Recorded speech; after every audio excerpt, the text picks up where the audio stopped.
in this are our thoughts and our prayers. The City of London and Her Majesty's government have the full support of the U.S. government in responding to the attack and bringing those to justice who are responsible. We will provide you with further updates as warranted, and as I mentioned, a readout of the President's call with the Prime Minister. Turning to the events of today, this morning the President received his daily intelligence briefing. He stopped by in the Women in Healthcare panel hosted by the Centers for Medicare and Medicaid Systems Administrator Seema Verma, and also that event was attended by the Vice President and the Health and Human Services Secretary, Dr. Tom Price. Healthcare professionals have seen the challenges of implementing Obamacare firsthand. They're a valuable asset to the President and his team as we continue to consider and enact policies like the American Health Care Act that will make healthcare more accessible and affordable for everyone. The women who are at the roundtable today represent the physicians, nurses, pharmacists, and administrators who make sure that people around the country receive the necessary preventative and life-saving care that they need every day. The doctors who attend to the patients in the family practices, emergency rooms, and clinics, and those who support them on the administrative and technical sides are one of our country's most treasured resources. With the passage of the American Health Care Act and the rest of the President's health care reform agenda, everyone, regardless of their financial situation, will be able to take full advantage of this resource. That's why at last count, over 40 major associations have expressed their support for the American Health Care Act, with several of them including the U.S. Chamber, the National Federation of Independent Businesses, and just today the National Taxpayers Union calling it a key vote. Following his appearance at the panel, the President and his Legislative Affairs team hosted several members of the House of Representatives for another meeting on the American Health Care Act. The President acknowledged, as he has before, that the AHCA is only one step in the larger process of fixing the broken healthcare system created by Obamacare, but it's an essential first step. Undoing and fixing all of the misguided policies is going to require a holistic, multi-step process. And that's why the President and his team are fully committed to maintaining an open line of communication with Capitol Hill leadership throughout this entire process. Throughout the weeks since the ACH was first introduced, they have been meeting with Republican members from across the political spectrum, many of them who we've seen move from no to yes as they learn more about the legislation and amendments that have been adopted. Continued coordination between administrative and legislative actions will ensure that our new healthcare system is effective and efficient. This afternoon, the President will meet with the Congressional Black Caucus's Executive Committee. The President has brought in and will continue to hear from representatives of all interests as he continues to note that he is the President of all Americans. Diversity makes our nation strong, and it also means that we don't necessarily agree on every policy item, but that we continue to have a dialogue towards productive policies that help America move forward.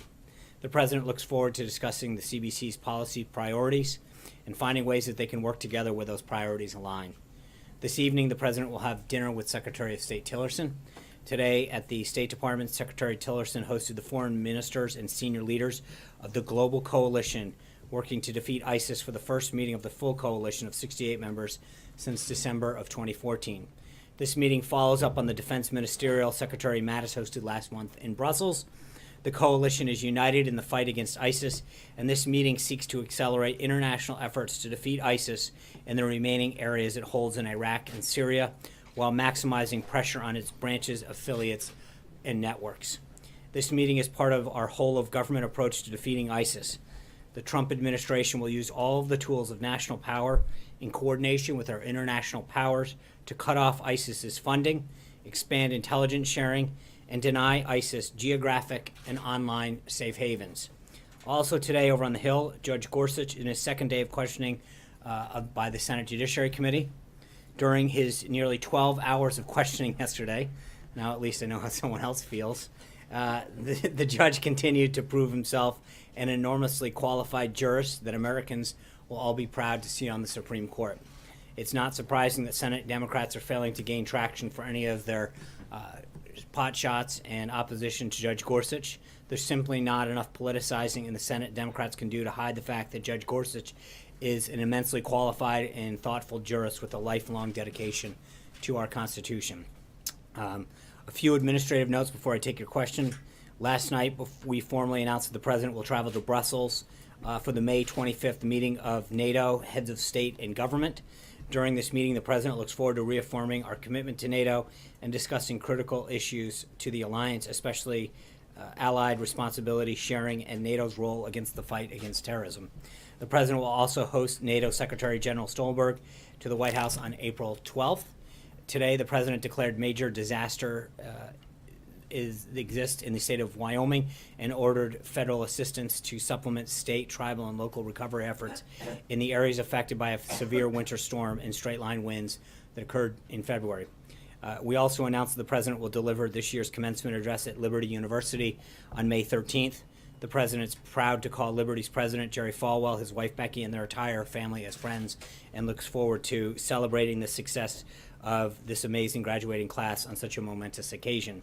Finally, a few minutes ago, many of you may have seen that the chairman of the House Intelligence Committee, Devin Nunes, gave remarks on the surveillance collected on individuals associated with the President.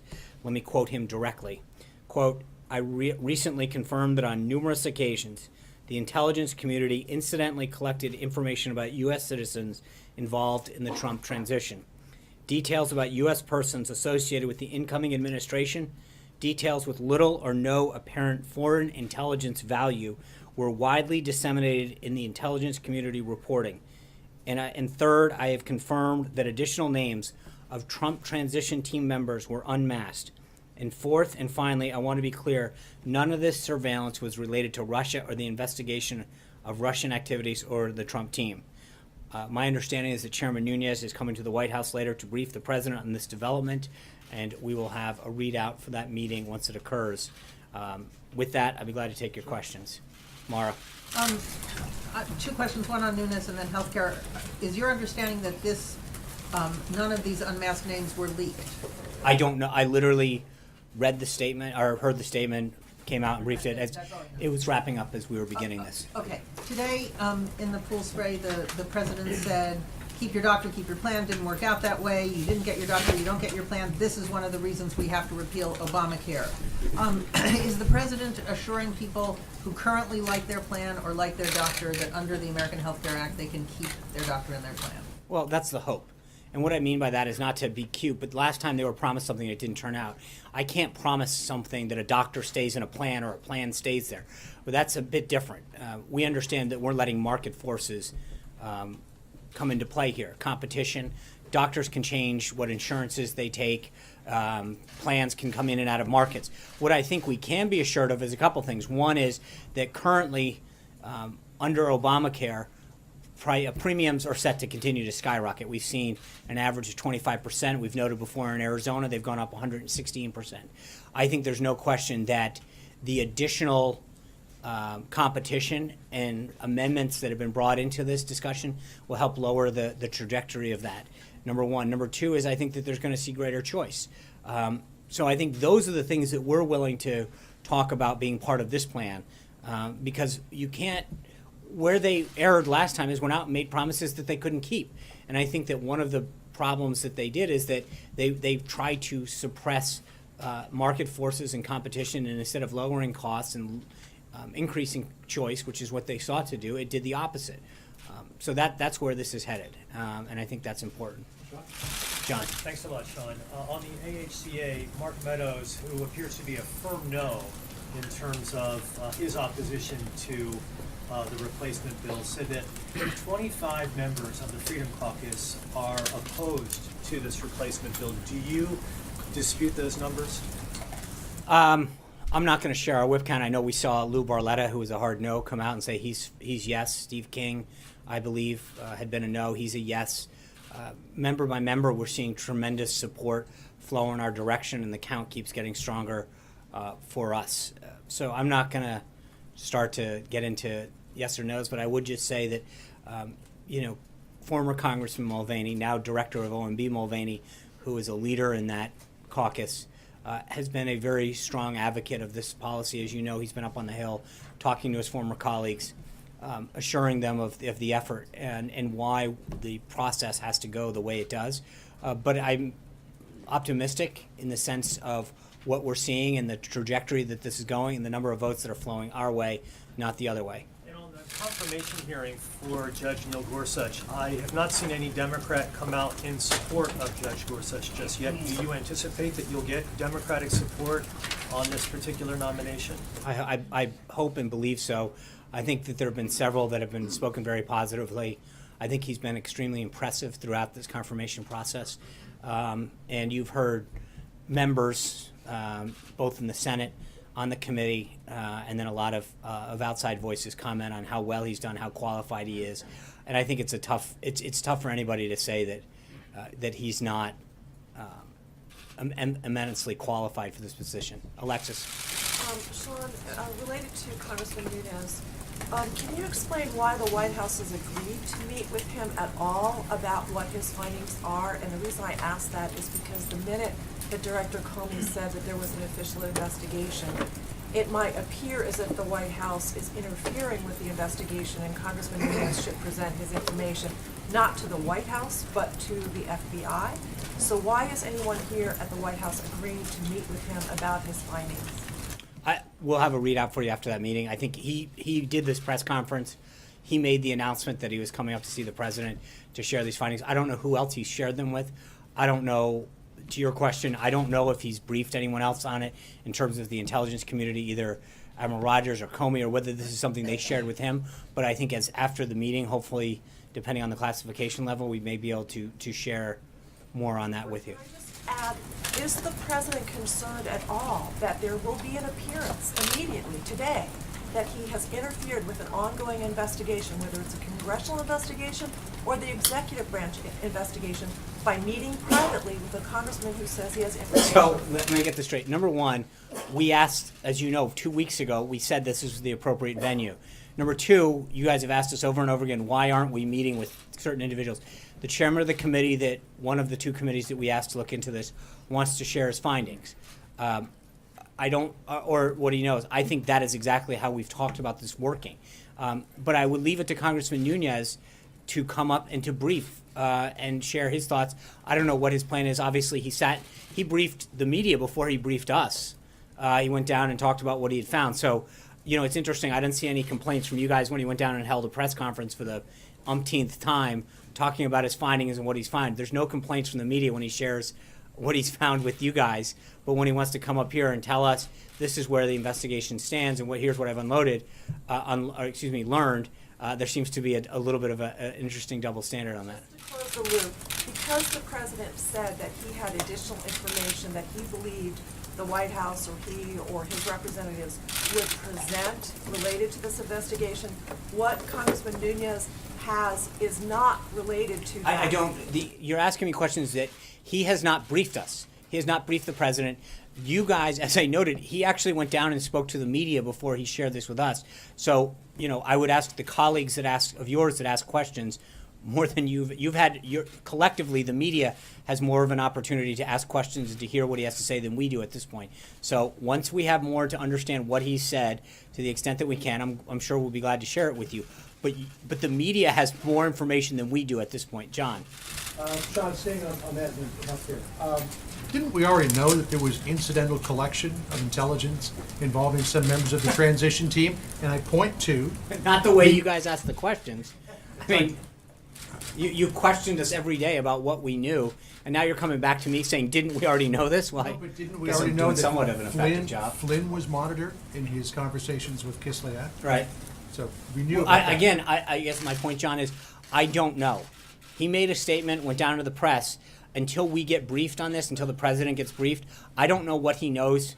And so to ask, until that occurs and until we have the ability to share some of that in an unclassified nature, I don't want to get ahead of it. I don't know what he knows. That's why apparently he's coming up to share his findings with the president. At least that's what he said. Again, let's wait and see how this unfolds. And on the America Health Care Act, Mark Meadows says they don't have the votes, they need to start over and do a new bill. That sounds like you're in pretty serious trouble. No, that sounds like one member's opinion. As I mentioned... Who represents a large contingent of No, people but who again, oppose I the just bill. named a few of the members that are part of that caucus that are come on board. I think that, look, every day you see more and more of those members from that caucus and throughout the entire conference expressed their support for the bill. The president was up yesterday for a while, talking to them. We've had members in. The vice president's been actively engaged, Mick Mulvaney, Reince Priebus, Mark Short, and Rick Dearborn, who lead our Ledge Affairs team. These guys have been flooding the Hill. They've been on the phone and having meetings with them. There's been a series of members up here all day. I think the trajectory is going very well for us. And And Heritage Action says you can easily fix this bill simply by removing the regulatory framework, the tax credits, and all of that, and you'll get massive buy-in from conservatives. But can you do that? There's Can you certain make it constraints that we have in the reconciliation process. And, for those who are steeped in the arcane rules of the Senate, there's a thing called the Byrd Rule. And it does not allow policy to be created. It has to do with the budgetary nature of that vehicle to get to that's sustainable at 50 votes. Right now, there are certain things that I think a lot of people would like, but that will not potentially get ruled in order by the Senate parliamentarian. So I understand what people want, but I think that we have created a vehicle to get this done. This is the only way that we will repeal and replace Obamacare. And again, I think people have to recognize that there is a three-step process to doing this. This is exactly how the Democrats enacted it, and this is exactly how we will unwind it and implement a much better system. That's it, plain and simple. Margaret. Sean, I know you can't get ahead of Nunes, but what he said was incidental legal surveillance using a FISA warrant, which would No, that's not. suggest- He didn't. I don't believe he said FISA warrant. He did. Did he? Okay. He did. And that's why I'm asking this question, which is, does the Trump administration have the presumption that foreign leaders or foreign nationals will not be surveilled when they are in contact with No, Trump? again, as I said, I don't want to start talking or guessing what he may say or may not say or explain this. I think that we will have more information, or I hope to have more information once the president is briefed, and to find out, what else has gone on in terms of additional information on this. But I do think it is a starting revelation, and there's a lot of questions that need to get asked. I think it's interesting. All of the questions are in the presumptive negative towards us, as opposed to, why was this taking place? Why were people surveilled? Ostensibly they were involved in the campaign. Because it's not. No. The question is the question. Was your presumption that foreign Well, nationals? no. It's when not a they were presumption. in contact Actually, with I'm not the Trump one. will not be Right. surveilled? Respectfully, I'm not the one with the presumption. You guys are. I even come up here presuming anything. I actually started my comments off by saying Well, that I I. would presume that foreign nationals are being monitored by U.S. intelligence And- when they are talking to Okay, and anyone. then I think the question. Then I think there's a series of questions, which is how many times was an individual picked up? Why were they picked up? Were they unmasked? Again, a lot of this, if they're picked up during a FISA warrant, is that American citizens are prohibited by law from being unmasked, from quote having their name put out there. Why would someone's name get put out there? What ways were they described? There's a lot of questions that need to get asked. Those are the relevant issues that need to get asked. How many times was one individual followed? Did their name get unmasked, and why? But there's a lot of things that need to get followed up on. We're not at that position yet, as I've said now multiple times. The chairman's going to come up here, brief the president. I don't know to what extent and to what detail, but hopefully as we move forward, we will have more. Is this what you've been, because you've said there's more information to come, Is this what I you don't were know. gesturing towards? I don't know. I for the 8th time, we don't know what he's going to come up here and explain and share. And until that happens, for me to talk about where we think this is headed, again, we're not in the business of trying to get to this point yet. We say this is what they have. We've asked that the investigation be conducted and that people gather up information. What they have and to what extent, we'll know soon. April. Sean, I have a series of questions on the topic. Gwen Carr, the mother of Eric Garner, met with an official here at the White House yesterday. She's looking for fairness and justice in her son's case. What should we expect to come out of that meeting with this White House official? Should there be a push to make sure that there is an indictment of the police officers? That's a Department of Justice question, and I think that for us to get involved in a specific case would be highly inappropriate in terms of trying to guess what the outcome of a case should be. Well, along that line, the official, according to Ms. Carr, reached out to the Department of Justice, the Civil Rights Division, had the wrong number, called another department that had the right number. Now, in previous administrations, to include the Obama administration and other administrations, the Department of Justice had limited the numbers of people to call over to the Department of Justice. As the Attorney General, this Attorney General Sessions, change that memo? What has he done in reference? Well, it would have to be reissued. That's a separate issue. In terms of every attorney general issues a memo going back to, I think Mukasey was the first one that maybe post Watergate. I'm trying to remember who issued the first one, but it has been a practice of, I think, almost every attorney general to issue a memo spelling out the procedures that officials in the Justice Department contact the White House and who they can contact and the nature of which and what their exceptions are, et cetera. Those memos get crafted by each administration, by each new Attorney General. I would refer you back to the Department of Justice on the status of that under this Attorney General. So how many officials here have that right to call the Department of Justice? I don't know. Even Again, ask for a I would recall? refer you to the Department of Justice. But was there wrongdoing in this effort to I call don't. over to the I Department don't of know. Justice? I don't know the nature of. I'll have to look into what you're asking, but I would again refer you back to the Department of Justice. Hunter. Yes, thank you, Sean. I have two quick questions. Last November, President Trump dismissed reports he was trying to obtain security clearances for his children as, quote, a typically false news story. Now there are reports Ivanka Trump is indeed attempting to obtain a clearance. What changed there? Well, at the time, it was not true. I mean, she wasn't obtaining a security clearance, so it was not accurate then. There was no. I think we addressed it during the transition. An official had actually just inquired. There was no actual attempt at the time. The official in question was removed from the transition team. They had merely made an inquiry into what it would take to get an SF-86 process moving forward. No paperwork was ever drawn, no account was open, and that official was let go. At this time, as I mentioned yesterday, Ivanka has decided to go above and beyond and act in certain ways to ensure that she complies with certain rules by maintaining the Federal Records Act, getting a security clearance so that if she is privy to any information that is classified, she has to abide by the same rules and regulations in terms of being in a room and how it's handled, et cetera. We've taken appropriate measures to do that. I mentioned the statement yesterday, and we'll stick by it. And John? a second question on Paul Yeah. Manafort. Yeah. The Associated Press has published a report based on documents that he had a plan to, quote unquote, benefit Vladimir Putin for a client. And with him back in the headlines, I'm just wondering if you still stand by the comment that he had a, quote unquote, limited role in the campaign. And if you could explain a little bit more about how spending months as the campaign's top official is a limited role. Yeah, thank you. I've tried to avoid commenting. I know I've talked to a lot of you about